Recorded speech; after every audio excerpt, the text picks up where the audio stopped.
Hi everyone, this is Bruno Falcone. I am here with Elijah, multiple winner of multiple medals all around the world, world championships. Whatever you can think of, he did it with swimming, he did it, right? So I'm so glad that you're here. Like, we just started talking off camera just before, and you told me that like a lot of the mindset of you being a winner comes from, you mentioned two things. You've talked about family and you talked about coaches, right? Yeah. So how is the family component has affected you? Like, what are the things that you think that it really helped you propel to this mindset? So definitely for me, particularly with my family, they kept me staying very disciplined as when I was particularly really young, through those developing years in sport. My parents identified that I didn't only have a passion for swimming, but I was also very talented, and they didn't want to see that go to waste. And so, you know, when other kids are after school out hanging out with their friends or going to McDonald's or doing whatever, my parents and I were very strong that I had to stay disciplined, and I've been doing 30 plus hours a week of swimming since I can remember. And, you know, as a 12-year-old kid, that's probably not always what you want to be doing. And that's what I was going to ask. You don't have the kind of maturity when you're that age. So that's when your family really comes into play. And in my opinion, a lot of families don't push their kids probably as hard as they should to stay in something and to continue at it, because there's definitely something about staying disciplined and staying true to who you are. Not giving up too early, because then, you know, none of these medals and, you know, world championship titles would have come if I wasn't disciplined and my parents hadn't disciplined me through those early years of swimming. I mean, that's the thing, that everybody like wants to be in your seat until when they know what it means to be in your seat, right? And I think that you were 12. So 12 is probably like, it's very young. Most parents will see the kids, they're like just little and, you know, they just need to have fun and everything. But then you had that talk with your parents as well? Like, it was like a common or? No, for sure. So around the age of 11 or 12 is when you can first start doing nationals in the sport of swimming. So you kind of rate, for the first time you're racing other kids your age around the country.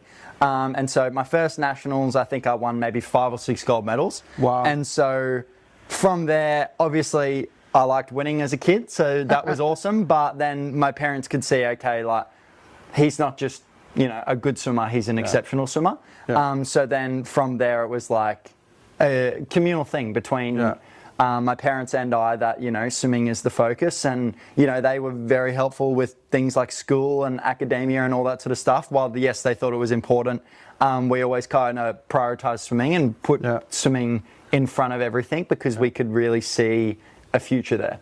And I mean, discipline is one of those terms that, like, they get thrown around a lot, especially in the world of business, right? Like, and it's such an honor for me, like, to talk to like an Olympian, because those are the things that are ingrained in you. I know it is.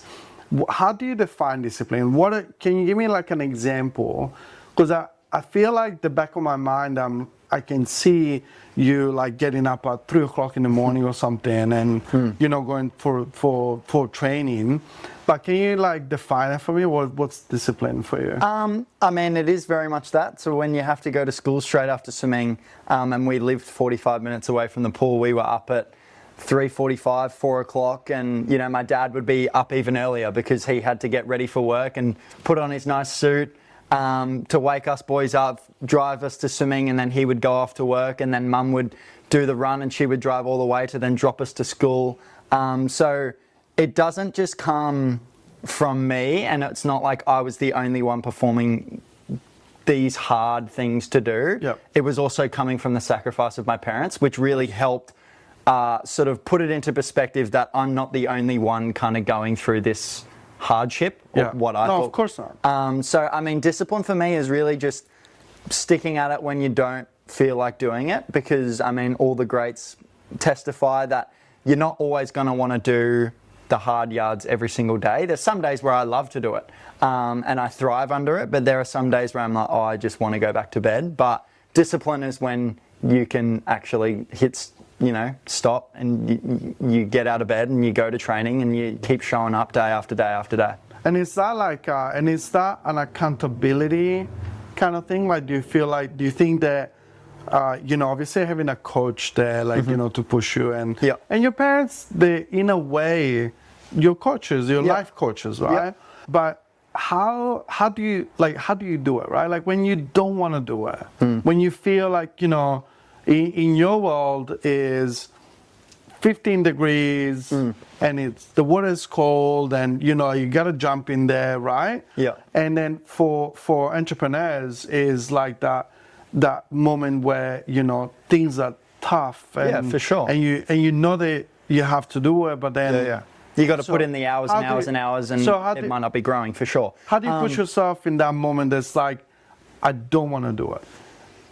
For me, I have multiple techniques. I'm a very motivational person, so I love motivational videos, podcasts, all that sort of stuff. So like all of that sort of gets the juices flowing.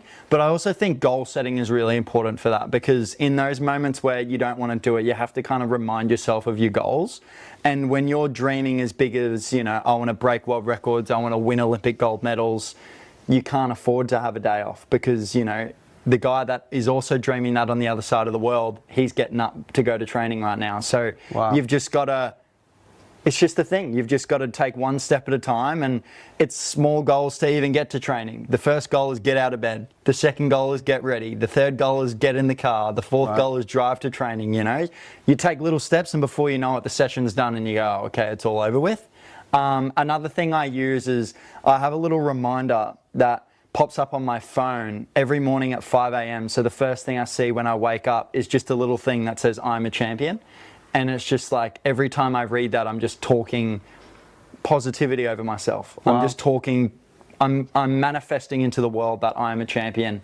And it's the first thing I look at every time I open my eyes. And sort of when you look at that reminder, it's pretty hard to go, oh, I'll just go back to bed. Yeah, exactly. So there's just little things that I've picked up, little techniques that I've used over my many years in the sport that help the grind make it a little bit easier. Yeah, I like it. It's like step number one, remember that somebody else might want it more than what you want. Correct, yeah. And number two, remind yourself, like, that's a nice little message to yourself that, that's that reminds you of who you are. And in saying that, as I attributed to before, I've just always been fascinated and curious by things that maybe other people aren't, and being the world's best. And it's not enough to just, I made a final, that's great. I would go back and I'd be like, I want to win. I won an Olympic silver medal this year, and I went, I want to win, Many people go, I won an Olympic medal, how good's that? I touch the one, I go, next time I can win. And this is how I'll do it. And I look back and I figure out ways to get better and better and better and better and better. And before you know it, these short-term, like I mentioned, these short-term goals reach to the end, and then you're there at the end, and that's how you do it. And in business, it's the exact same. Your first goal is to start your business. Second goal is to get your first customer. Yeah. Then you get 100 customers, and then your next goal might be to get 5 employees. And then before you know it, this goal of, I want to create this, the biggest industry in Australia or whatever. You've ticked off all these small goals, and now I've got 50 employees. Now I've got 100 employees. Now I'm making $1 million in revenue. And before you know it, that long-term goal that you had when you first started the business that seems so far away, you're really close to. And how did you deal? So obviously, like, you won your bronze, you won your silver, you won your gold. Mm-hmm. How did you train your mind to be patient enough to get to the next step? Mm-hmm. Like, how do you get? Because I feel like you will probably, like, let's say, win the silver, be like, oh my God, let me do it. Let me go again. I go again right now. I'm going to get the gold. For sure. Right? Yeah. So, like, how do you get in that feeling of, like, you feel like calm, patient, and say, like, next year or, like, in the next Olympic? Like,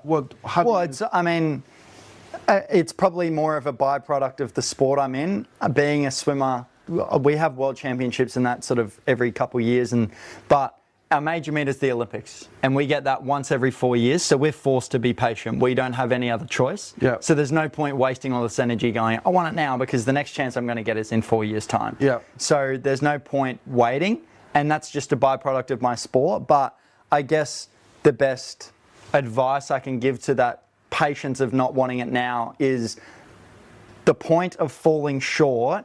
And, you know, because I've fell short multiple times. I went to my first Olympics as the favourite to win gold, and I came 7th.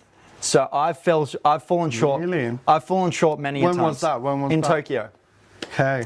So I've fallen short many a times. And the key to falling short and being patient to then bounce back up is you've got to realise your mistakes and utilise the time to fix them before you can go back. Because if you just go, I'll go again, you're going to fall short again, because you're not improving yourself, you're not learning from your mistakes and bouncing back up. You're just falling down and then just wanting to rectify falling down. You haven't stood back up, learnt, grown. And I mean, like the world of excellence and, you know, competition and, you know, the wanting to be the best, right? Like it's inside. Mm-hmm. I feel like it could be a hot topic, but I feel like you either have it or you don't, right? And that's my opinion. Mm-hmm. And you know, I think I have it. Mm-hmm. And I feel like one of the things that many people don't know is like how much is the struggle whenever you're hard on yourself. Mm-hmm. You're hard on yourself because you're falling short. Like you were meant to get gold and you got number 7. Yeah, yeah. So what do you do? Like, do you let yourself be hard on yourself? Mm-hmm. Do you understand straight away off the bat that that's, you know, that's was meant to be? Like, what do you do? In that particular instance, it was actually my biggest growth period in my life. Wow. Because I went from this sucks, why did this happen to me? I don't deserve this, I trained so hard. All of those emotions, to then a few months later when I actually started to see myself get better was the accountability of, okay, quit feeling sorry for yourself. How do we move on? How do we get better from here? And, you know, I seeked outside help with psychologists and mind coaches and all that sort of stuff that I think is so important and I still see today. But it's just this self-awareness of realizing that you need to grow up, move on. The world isn't against you. You just had a bad moment. How do we use this moment to get better? Yeah. And that's kind of was the biggest key for me, because after turning in the Olympic disappointment that many athletes can't come back from, most athletes either retire, quit, or just, you know, are done because the disappointment's too much. Because you got to think, I trained for 20 years for that event, and over 4 minutes, it's done, and I bombed out, right? So it's heartbreaking. 10 months later, I went and won my first world title. So it's like, you just got to find this switch, because for the first few months after the Olympics, I couldn't find it. Yeah. I was in this mental battle where I was like, you know, I don't deserve this, like I mentioned before. I'm not good enough. Exactly. And you know, like, this is like, you can not answer this, like, because it's very, very intimate. When you realize, when you were thinking that, like, I'm not good enough, or like, I don't deserve it, how did you get over that specific bump? Like, you know, how did you convince, was it some sort of like inner talk that comes from, that came from your past, from your present? Yeah. Was it something that really helped you, like, get over it? Yeah, there's small things. So, like I mentioned before, with mind coaches and psychologists and stuff like that, they really helped change my mindset. And we went through this process of dulling the memory of the Olympics down. So I would almost sit there like we're sitting here now, and I'd close my eyes, and he would ask me to, you know, visualize the Olympics, visualize that race, tell me what you see, the colors, the sights, the smells, all of that sort of stuff. And he said, okay, now I want you to dull it all down. I want you to turn it to black and white.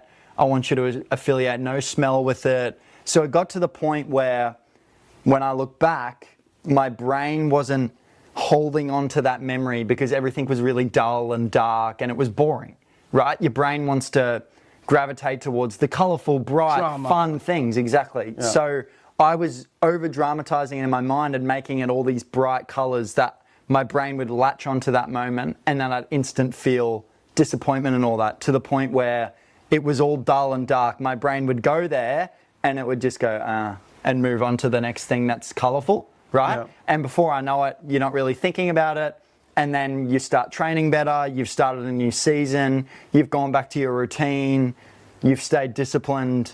The next minute, now I've gone to another competition and I've become world champion. There's the new bright thing for my brain to latch onto, and I don't even think about the old stuff anymore. And this is because, obviously, I mean, you're talking my language. I worked on this. I work on this. So whenever you achieve like new goals, new heights and everything, do you think that it's more you pedaling and going towards the win, or you trying to get away from the lose? Definitely more towards the self-improvement, right? I know. 100%. But what you said there, and what's I think I've found really important over my journey in swimming, is not racing to win, but race for self-improvement. Because if you're just constantly comparing yourself to someone else, you're always going to be disappointed. Because fact of the matter is, there's always someone out there that's better, doing it better, whatever, more successful, whatever. Doesn't matter. If you constantly keep comparing to that, you're never going to see improvement, because you're going to be like, oh, well, I'm still not as good as them, right? Whereas it's like, well, I'm better than I was 2 weeks ago, and I'm better than I was a month ago, and you just keep doing that, and you've found self-improvement. So in terms of not holding on to the loss or moving towards the win, I would move more towards the self-improvement rather than the self-pity. Yeah, wow. I mean, like, you don't know this, but because it's like you're talking to me.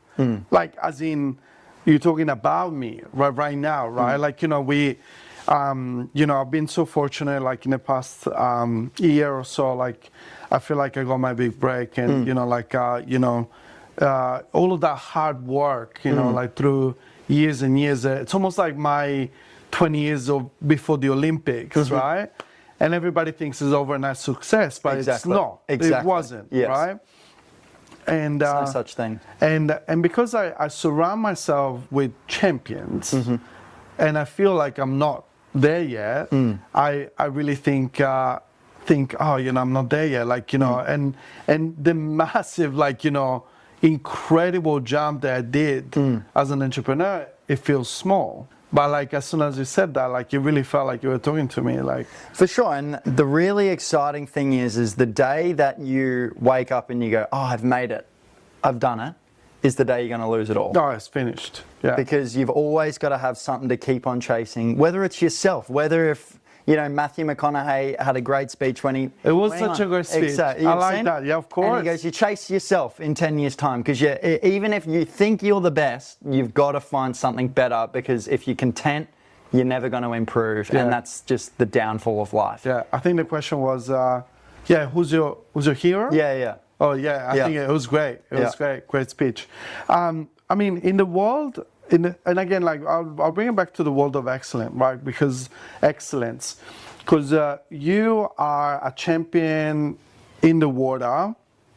You like the world of business, because you know you're doing surrounded by it. You know, your family have like this massive business, that mindset. So you work on your health, on your competitiveness, like your sport, your championship. You're working on your mindset.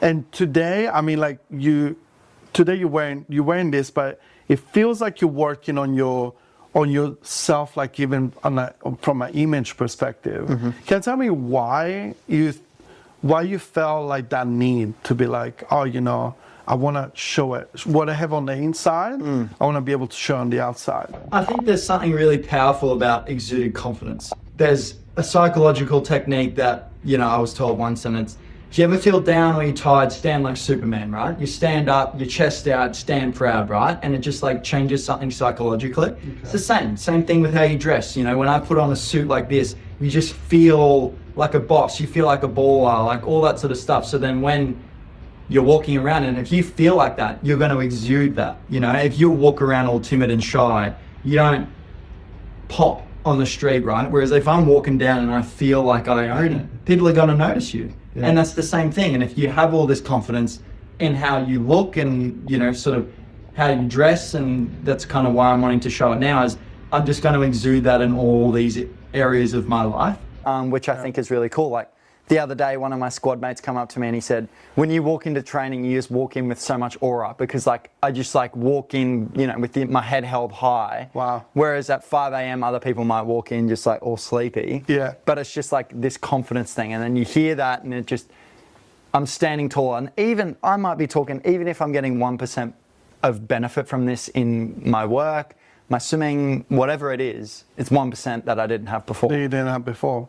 I mean, like, what is that role of confidence like throughout your life? Because, you know, you said it just now that you know, you get the 1%, even if it was 1% that you didn't have, now you have it. And I translate that into an edge, like you had an edge that you didn't have before. Like, how do you think that confidence is changing your life? Because, you know, for example, I can tell you, I'll just open up about me a little bit, but I know that, for example, for me, confidence coming into a different country, I didn't speak the language, and, you know, I had this chip on my shoulder, like with the accent and all of this, and I did several things to get that chip off my shoulder. So I went to uni here, like I went to UQ, and you know, and I was like, okay, like I'm whatever percentage like closer to feel like I belong. And then I'm gonna work on my accent, and then, like, you know, like obviously I have it. But now it's like the mindset is like, no, I'm gonna embrace it. This is part of me. Like this is who I am, right? But at the time, I feel like it was a lot of you know, like caring to what everybody thinks about me. And then confidence for me was, you know, that moment where you embrace the person that you are, and the moment that you walk the world with confidence, things happen that wouldn't happen otherwise. So whenever like I joke around with my friends, I would say, when you feel tipsy, you know, like it's like the world saying yes to you. Like everybody, whatever crazy idea you have, like people say yes. Yeah. So how that the confidence affected you during the life? In multiple ways. Like, I think confidence is one of those things that, one, isn't something that you just can have. Like, it's something that you have to work on, right? Like, you had to work on it, and it was the same for me. And I just had to find my little areas where I could exude that and where I could have that confidence. Because say if I have a bad race, you're not going to have much confidence after that, right? So it's just finding ways that, how can I, for my next race, because I might have to step up in another hour's time, how do I get that confidence back for this next race? And, you know, I like to, I'm a bit of a fashion guy. Like, I like to, you know, on pool deck, I like to take a bit of risk. So my thing, and with Mum, is we make sure I pick out the coolest outfit for me to walk out for my finals in, right? Because because when I dress nice and when I feel good and I feel like I look swag, I have confidence, right? Okay. And so that little intrinsic thing just helps me in the pool. And so for me, it was just finding these little things that give me those little bits of confidence that then will help me, you know, perform it when I need it in the pool or whatever it is. Now, would you wear this suit for your finals? I would actually, to be honest, I would actually love to. It would just take me too long to get it all off.